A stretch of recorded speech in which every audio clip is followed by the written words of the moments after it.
മായാത്ത മന്ത്രമേ നദിയായി നിറഞ്ഞുവാ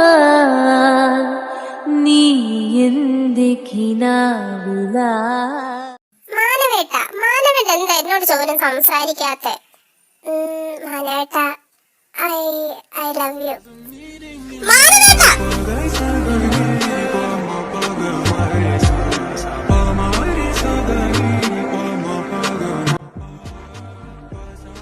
അല്ല, I am sorry. മാനവേട്ടനെ അച്ഛൻ തിരക്കുന്നു, അത് പറയാൻ വന്നേ ഞാൻ.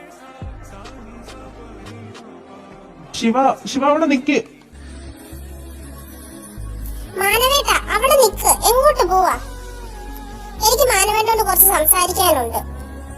കഴിഞ്ഞ ദിവസങ്ങളിൽ ഞാൻ രാത്രിക്ക് എണ്ണിച്ച് നോക്കുമ്പോ മാനവേട്ടൻ എന്റെ അടുത്ത് ഇല്ലായിരുന്നു. എവിടെ പോകുന്നതാ ഈ രാത്രിക്ക്?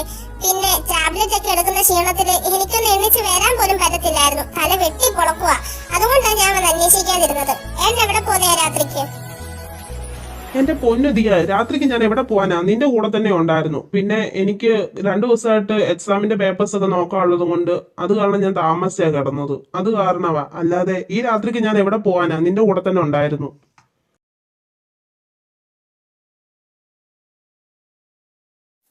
നിങ്ങൾ പോകും മാനവേട്ട, എനിക്കറിയാം. നിങ്ങൾ എല്ലാരും എന്നിൽ നിന്ന് എന്തൊക്കെയോ മറയ്ക്കുന്നുണ്ട്. എന്റെ മനസ്സിലാണെങ്കിൽ തന്നെ എന്താണെന്നറിയാത്ത എന്തൊക്കെയോ കാര്യങ്ങൾ ഒളിഞ്ഞു കിടക്കുന്നത് പോലെ.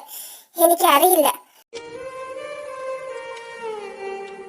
എന്റെ ദൈവമേ, എനിക്ക് എന്താ ഈ പറ്റുന്നത്?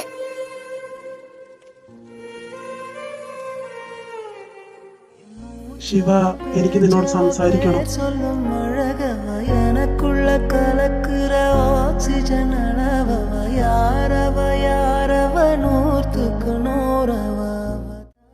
എന്നെ വീട്ടേട്ടാ, നിങ്ങൾ എന്തിനാ എന്നോട് ഇങ്ങനെ? നിങ്ങളുടെ ഭാര്യ എന്ന് പറയുന്നവൾ അപ്പുറത്തുണ്ടല്ലോ, അങ്ങോട്ട് ചെല്ല്. എന്നെ വെറുതെ വിട്ടേക്ക് പ്ലീസ്. ഇനി ഇതോടെ താങ്ങ എനിക്ക് വയ്യ. എല്ലാം അറിഞ്ഞു വെച്ച് എന്തിനാ ശിവ നീ ഇങ്ങനെ പറയുന്നേ? എന്നെ വീടുന്നുണ്ടോ? ഒന്ന് പോവാ. മായാത്ത മന്ത്രമേ നദിയായി നിറഞ്ഞുവാ നീ എന്റെ കിനാവിലാ.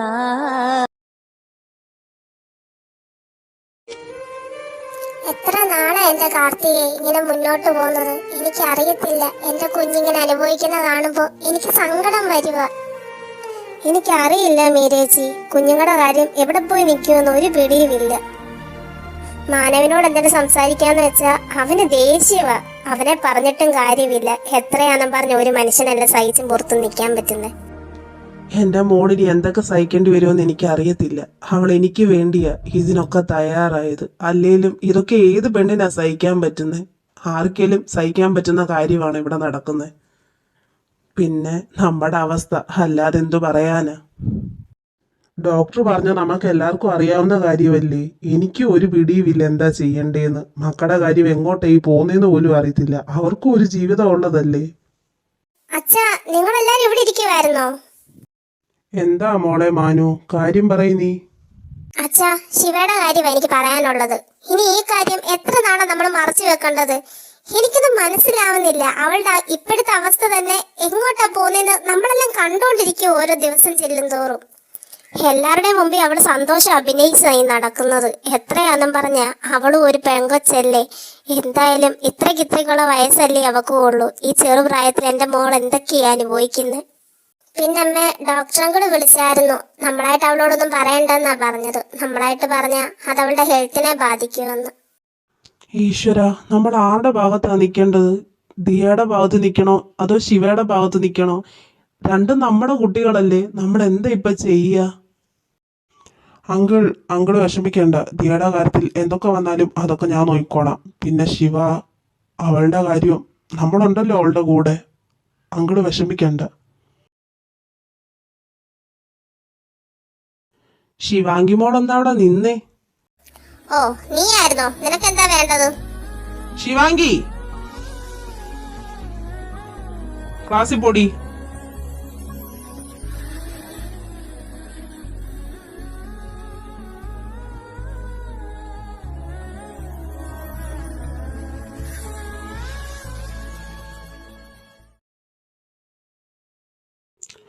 മാനവ് നീ എവിടെയാ? നീ ഒന്ന് നിങ്ങളുടെ കോളേജ് ഗ്രൗണ്ട് വരെ വാ, ഞാൻ ഇവിടെ പുറത്ത് നിൽപ്പുണ്ട്. സച്ചു എന്താടാ വിളിച്ചേ? അല്ല നീ എന്തായാലും ഓഫീസിൽ പോയില്ലേ? എടാ എന്നെ കുറച്ചു മുമ്പ് ശിവ വിളിച്ചായിരുന്നു. സോ അവർക്ക് ഉച്ചവരെ ക്ലാസ് ഉള്ളൂ, വീട്ടിൽ കൊണ്ടുവന്ന് ചോദിച്ചു വിളിച്ചതാ. പിന്നെ എനിക്ക് നിന്നോട് കുറച്ച് സംസാരിക്കുകയും കൂടെ ചെയ്യണമായിരുന്നു.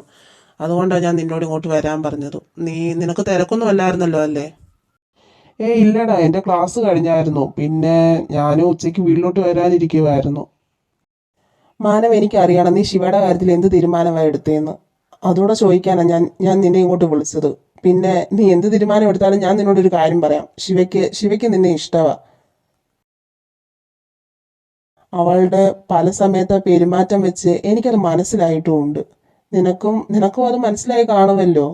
നിനക്കല്ലാതെ വേറെ ആർക്കും അവളെ കൂടുതലും മനസ്സിലാക്കാൻ പറ്റിയിട്ടുള്ളത്?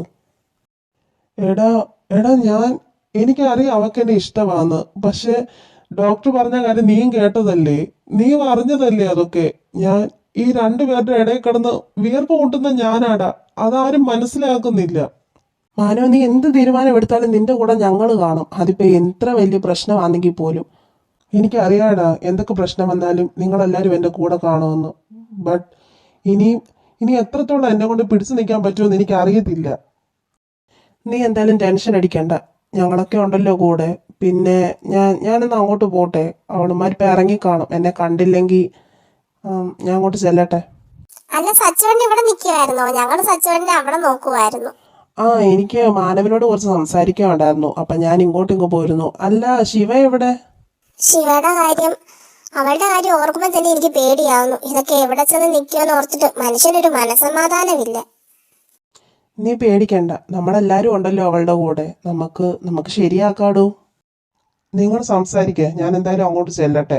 അല്ല, ശിവ എവിടെ പോയി നീ പറഞ്ഞില്ലല്ലോ? ഏട്ടാ, അവള് വാഷ്റൂമിൽ പോയി. അതിലിപ്പോ വരേണ്ട സമയം കഴിഞ്ഞല്ലോ. മാനവ് സാർ ഇവിടെ നിൽക്കുമായിരുന്നോ? ഞാൻ സ്റ്റാഫ് റൂമിലോട്ട് പോകാൻ തുടങ്ങുമായിരുന്നു. അവിടെ ശിവാംഗി. എന്താ ശിവാംഗി, ഞാൻ എത്ര തവണ നിന്നോട് ചോദിച്ചു. ഞാൻ ചോദിക്കുന്നതിൻ്റെ ഉള്ള ഉത്തരത്തിന് ഞാൻ ആഗ്രഹിക്കുന്ന മറുപടി പറഞ്ഞ നിന്റെ പുറകെ ഞാൻ ഇങ്ങനെ നടക്കുവോ പിന്നെയും? ഇത് കൈവിടുന്നീരം. ഒന്നാമത് എന്റെ സമാധാനം മുഴുവൻ തെറ്റിയിരിക്കുക. ഞാൻ എങ്ങനെ പ്രതികരിക്കുമെന്ന് എനിക്ക് തന്നെ അറിയത്തില്ല. ഓ, നിന്റെ സമതല മൊത്തം തെറ്റി നിൽക്കുവാണോ? എന്നാ പിന്നെ സമതല തിരിച്ചു കൊണ്ടുവരാൻ ഞാൻ നിനക്കൊരു കിസ് തരാം. ഡാ, നിനക്ക് ധൈര്യം ഉണ്ടെ തൊട്ട് നോക്കടാ അവളെ.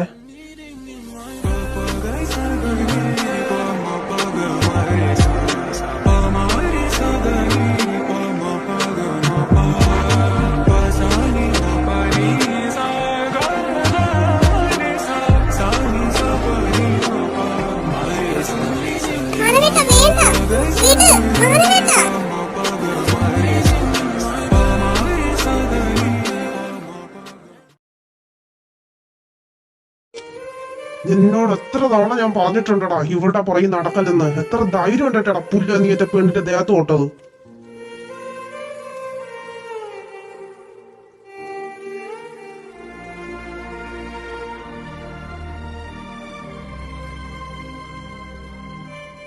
തന്റെ പെണ്ണോ? താൻ എന്താണോ ഈ പറയുന്നേ? അതേടാ, ഷീസ് മൈ വൈഫ്. ഞാൻ താലി കിട്ടിയ എന്റെ പെണ്ണ്. നദിയായി നിറഞ്ഞുവാൻ നീ എന്തിക്കിനാവിലാ.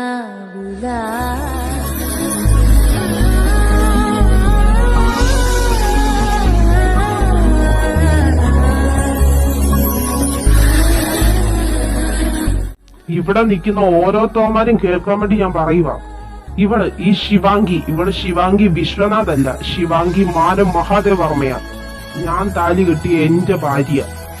மூச்சவ பேச்சவ பேர் சொல்லும் அழகவ எனக்குள்ள கலக்குற ஆக்சிஜன் அளவவ யாரவ நூற்றுக்கு ചില പേഴ്സണൽ ഇഷ്യൂസ് കാരണമാണ് ഇതൊക്കെ നിങ്ങളെ ആരും അറിയിക്കാതെ മറച്ചു വെച്ചത്. உடலையவ கலையவ அழகிய நிலவவ நிழலிலும் ஜொலிக்கிற நிரந்தர ஒளியவ சரியவ தவறவ சிரிக்கிற சிரிப்புக்கு அவன்தான் காரணம்.